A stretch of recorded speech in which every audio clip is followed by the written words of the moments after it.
Hey guys, Miss Moore here. Welcome back to our Monday Math Challenge. We're here to motivate you, get those brain juices flowing.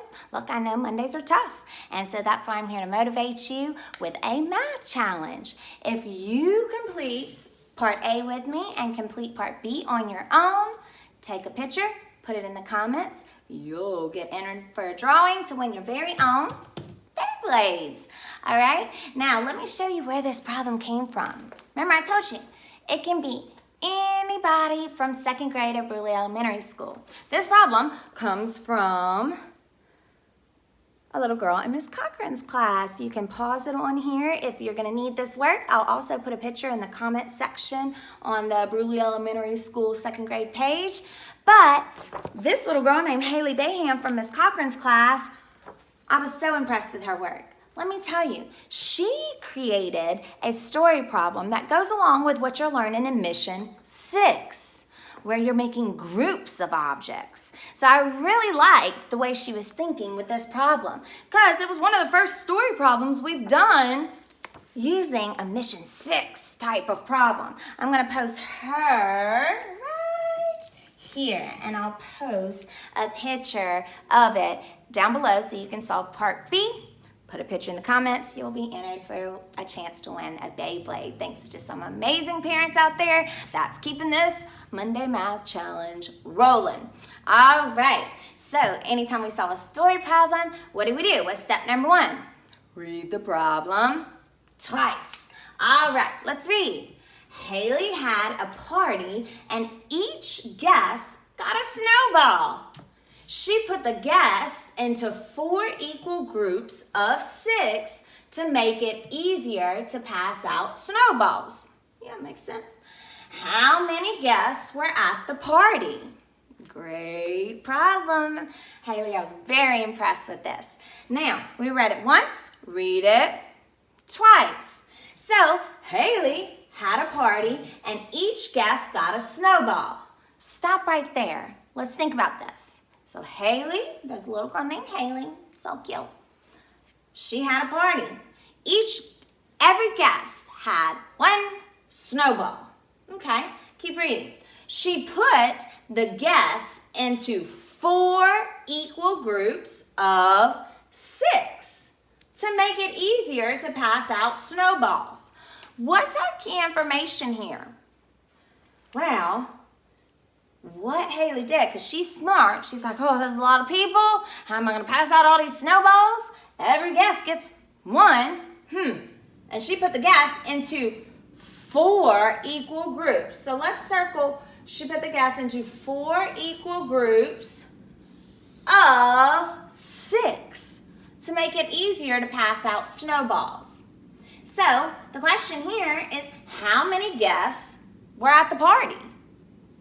It's a good question because she's going to need to know how many snowballs to give her guests. So if I read that question mark, I stop there and I'm like, okay, I'm going to use some of these words to rewrite my question into an answer statement. Because step number 2, rewrite your question. The question mark, find it. How many guests were at the party? I would use the word there were blank guests at the party. So the only word I really need to come up with is there here, right? Or Hailey, you could even use the word Hailey had blank guests at the party. That's going to be our statement. You ready? Let's write it. So, Hailey had blank guest at the party.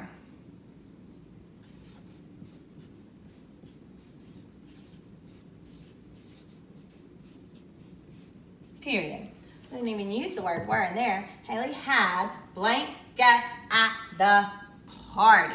Put a period because that is our answer statement, right? So, step number 1, read the problem twice. Circled our key information. Step number 2, rewrote our question. Got it. Step number 3, draw what you know. Always have to have a model for every problem that we solve, because even if you know it, you still gotta show it. So, what do we know here? We know that she was serving some snowballs, and what was the key information we circled? 4 equal groups of 6. So she put the people into 4 groups. Whenever I make a mind movie of that, I'm like, okay, so 4 groups. I'm kind of thinking like 4 tables. And at each table or each group, how many people's there? 6. So we can say, okay, there's one group at the party. There's another group at the party. She have 2 groups? She has how many groups? 4 groups. 1, 2, 3, 4. So she has 4 equal groups of 6. So what does equal mean? We've talked about this a lot. Equal means the same as. So there have to be the same amount of people at this table as there is this table, and this table. And what does she put at each table? 6. So we can, instead of drawing people, because that's going to take so long, I'm just going to do little X's. How about 1, 2, 3, 4, 5, 6. Look, there's 6 people there. Just kind of sitting, hanging out, waiting for their snowballs. I'm going to put another 1, 2, 3, 4, 5, 6 people at that table. 1, 2, 3, 4, 5, 6. 6 people at this table. And then 6 people at this table. 1, 2, 3, 4, 5, and 6. Just in a scattered arrangement here. So we have 1 group of 6, 2 groups of 6, 3 groups of 6, and 4 groups of 6. That's what we know. Step number 4, write your equation. Now this is going to be a lot different than what our normal story problems have been. What's our equation here? Well, how many people's here? Let's label. Be sure to label. You know, Ms. Moore likes our labels on everything. How many people are this in group 1? 6 people. I'll label that. Group 1. There's 6 people. How many is in this group? We'll call them group 2. 6 people. How many is in group 3? 6 people. Ooh. How many is in group 4? 6 people. Should be, because she said she made 4 equal groups of 6. Okay, so there's 6 in each group. How many 6s is that? 4 groups of 6, so there's 4 of those 6s. Step number 5, solve and get to work. So how am I going to attack this problem to solve and get to work? I know what I can do. I can do a repeated addition equation. Oh, we never did it. Step number 4 equation. How y'all let me skip that one? Step number 4, write your equation. What is the equation? I'll still draw one over here. I'm going to do over here. It could be, okay, 6 plus, you told me there was how many 6s? 1, 2, 3, 4. That's right. 3. And, oh, I almost wrote the number 4. Miss Moore. Can y'all tell that's a 6? I hope so. So, that is our equation. We call this a repeated addition sentence. It's repeated, same number over and over and over and over. And we can use this to solve this equation. Now, step number 5, solve and get to work. What is 6 plus 6 here? You know that. 6 plus 6 is what? 12. If you didn't know that, 2nd graders, you need to go home and practice your basic addition facts. A skill for 2nd grade is to know all those sums all the way up to 20. Like this. Come on now. So what's 6 plus 6? You should know it. 12. So now, can I put 12 plus 12 together? Think about it. Some of you might already know it. If you don't, draw it with place value chart. I got my H for hundreds. I'm not gonna need that one though. If I'm doing 12 plus 12, that's more. You could estimate that. T for tens, O for ones. And I'm gonna put 12 and 12 together. It's not something easier for me to do in my head, so I can draw it. If you can't do something, draw it. You could do arrowway, you could do any model that works best for you. I'm gonna show 1 10, 2 1s. If I'm out in here, model all parts to find the total, gonna add till I can't no more.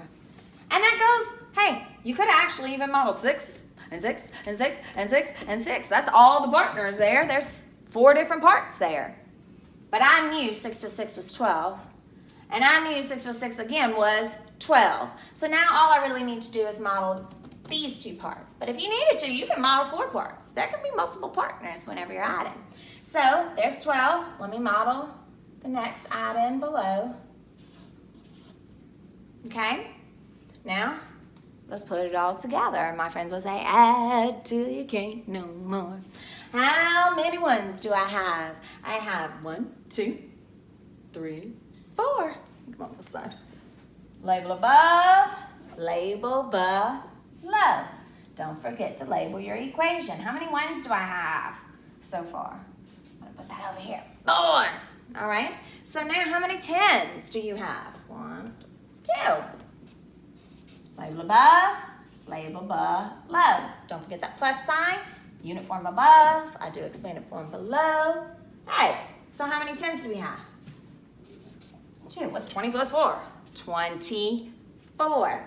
So, how many guests did Hailey have at her party?